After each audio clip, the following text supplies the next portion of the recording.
Michel, l'alpha-fétoprotéine est un marqueur biologique qui fait toujours débat dans le dépistage du CHC chez les patients qui ont une cirrhose. Est-ce que tu as vu un poster intéressant? J'ai vu un poster qui étudie la corrélation entre l'évolution de l'alpha-fétoprotéine et l'apparition d'un carcinome hépatocellulaire chez des malades cirrhotiques traités par antiviraux directs pour une hépatite chronique C.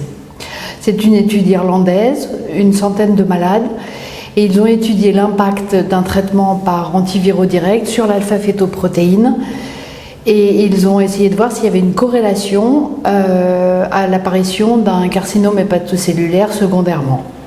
Ils ont fait 3 groupes de malades. Un groupe avec un dosage d'alpha-fétoprotéine inférieur à 10 nanogrammes par millilitre avant et après le traitement.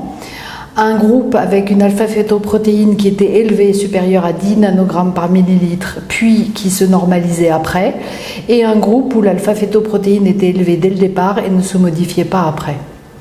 Les résultats de cette étude montrent qu'il y a une corrélation entre la diminution de l'alpha-fétoprotéine et la diminution de l'élasticité du foie, et que l'incidence cumulée d'apparition d'un carcinome hépatocellulaire est de 10% dans le groupe où l'alpha-fétoprotéine était normale avant et après, de 12,5% dans le groupe où l'alpha-fétoprotéine était élevée avant puis se normalisait ensuite, mais par contre de 50% dans le groupe où l'alpha-fétoprotéine était anormale avant et après le traitement.